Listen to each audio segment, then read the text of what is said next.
Attitude à prendre face aux critiques. Attitude à prendre face aux critiques.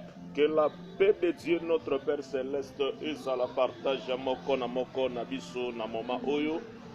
De Konangai, tozana une pensée vraiment où est très importante sur attitude à prendre face aux critiques.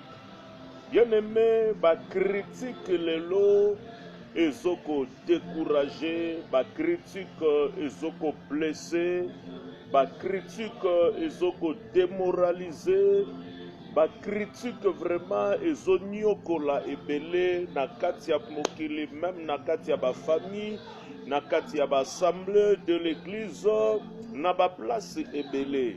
Yango tozolobela sur attitude à prendre face aux critiques, l'attitude à prendre face aux critiques. Bien aimé, tout d'abord il faut comprendre que dans tozomona attitude ou l'attitude est un état d'esprit. Attitude est un état d'esprit à moto. C'est un état d'esprit nanga, état d'esprit na yo. Par là tu peux comprendre que que le comportement est l'action qui traduit concrètement l'attitude de la personne. Donc, comment on a que comportement et sa action où ils ont traduit concrètement l'attitude de la personne. Donc, comment une attitude à moto que se manifester dans comportement naï. Attitude à moto. Il y a vraiment comportement nini oyo ozo manifester face na critique. Comportement nini o nazo manifester face na critique, comportement nini o to affichaka face na critique. Totangi mbala moko nano na Matthieu chapitre 5 verset 10 à 12. Heureux ceux qui sont persécutés pour la justice, car le royaume des cieux est à eux. Heureux serez-vous lorsqu'on vous outragera, qu'on vous persécutera et qu'on dira faussement de vous toutes sortes de mal à cause de moi. Réjouissez-vous et soyez dans l'allégresse, parce que votre récompense sera grande dans le ciel, car c'est ainsi qu'on a persécuté les prophètes qui ont été avant vous. Bien aimé, vraiment, tika que Hamashia le ressuscité, azala vraiment glorifié, azala vraiment élevé, azolo banabiso awake. Heureux ceux qui sont persécutés pour la justice. Or, tant que la persécuté, nous autres soaka. Et ça la capacité. Mais Hamashi Yazoloba heureux. Et sa bénédiction et sa bonheur pour na mutu oyo. Bateau baoza la persécuté pour la justice. Car le royaume des cieux est à eux. Par là déjà mon frère, ma soeur, il faut retenir que ceux qui osent persécuter pour la justice, osent persécuter à cause de la justice, osent persécuter à cause de la justice, et ça parce que le royaume des cieux est pour Nabiso. Et ça parce que tosa le fils et fille à royaume des cieux. Abi, heureux serez-vous lorsqu'on vous outragera, awa tozomona outrage, qu'on vous persécutera et qu'on dira faussement de vous toutes sortes de mal à cause de moi. Abi, sengona bino tango bako outrage bino, tango bako outrage bino. Or, tango tozomona outrage, mon frère, tango tozomona outrage, et ça offense moko, injure moko extrêmement grave. Donc extrêmement grave, hein? Maloba moko vraiment ya mabe o bazo quadresango contre yo, contre nga, contre biso. Abi qu'on vous persécutera, qu'on dira faussement de vous toutes sortes de mal à cause de moi. Tout le monde a même ba diffamation. Bazo comploter bakoki ko bimisa même likambo moko boye. Il y a malamu te à cause na oyebi yango te, mais à cause de Jésus-Christ ne ozozala outragé, à cause de Jésus-Christ ne diffamation ezokoya. Mais Jésus-Christ alobi heureux, abi réjouissez-vous et soyez dans l'allégresse, parce que votre récompense sera grande dans les cieux. Ah vraiment Seigneur Jésus, aza vraiment merveilleux.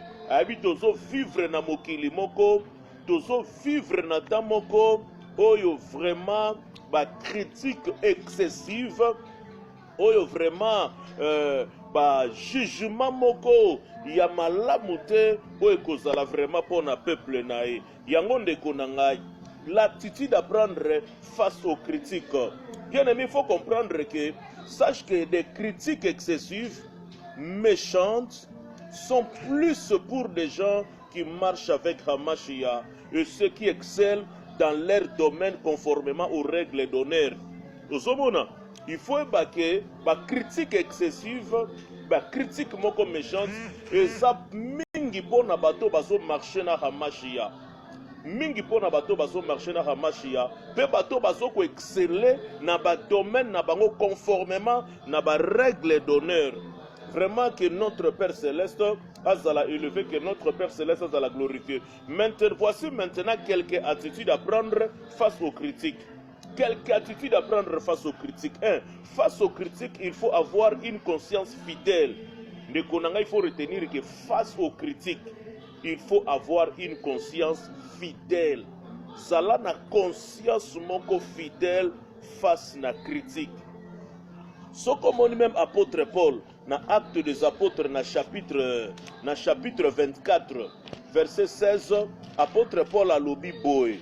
Yoke lok apôtre Paul a zoloba, Acte 24, verset 16. A lobi que c'est pourquoi je m'efforce d'avoir constamment une conscience fidèle devant, une conscience sans reproche devant Dieu et devant les hommes. Abinazo sal la paix effort, ya kozala na conscience moko fidèle devant Dieu et devant les hommes. Devant Dieu et devant les hommes. Sokotali na 1 Pierre na chapitre 2. 1 Pierre chapitre 2 na verset 19 à 20. 1 Pierre chapitre 2 19 à 20. Allo et comment miboé? Car c'est une grâce que de supporter des afflictions par motif de conscience envers Dieu quand on souffre injustement. En effet, quelle gloire y a-t-il à supporter de mauvais traitements pour avoir commis des fautes? Mais si vous supportez la souffrance lorsque vous faites ce qui est bien, c'est une grâce devant Dieu.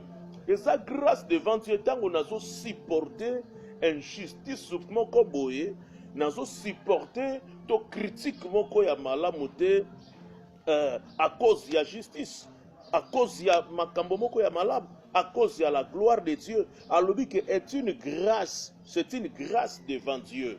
De konangai face à la critique, il faut que Zala na une conscience fidèle. Fidèle. Une conscience fidèle nous aide à faire des analyses concrètes pour le bien de plusieurs. Conscience moko fidèle ezo sunga biso pona koyeba kosala ba analyse moko ya malamu pona malamu ya ebele ya bato.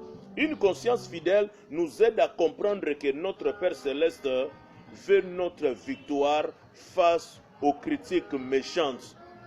Une conscience fidèle nous aide à comprendre que notre Père Céleste veut notre victoire face aux critiques méchantes.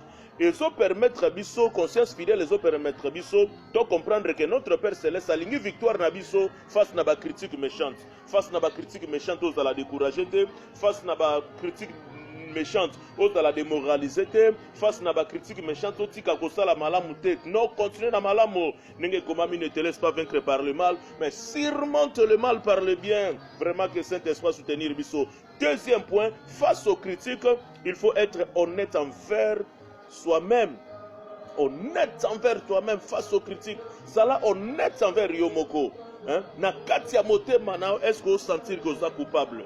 Na katia motema na est-ce que vous sentir que vous êtes condamné? Na katia motema na vous sentir que est-ce que vous yibaki? Est-ce que fingaki? Est-ce que salaki lokoana? Soko zoka que salaki angote zala très à l'aise. Ata lelo na monde ya informatique oyo bakoki kosala ba montage ya ndenge na ndenge. O ba bimba bimisio même ni. Est-ce que na conscience na yo? Est-ce que vous avez lokoana? Est-ce que na conscience na yo? Est-ce que vous avez balikambona soko ebi angote maman na ngai, papa na ngande konanga, sala vraiment na kimia face aux critiques, il faut être honnête envers soi-même, envers toi-même, à suivre tous aux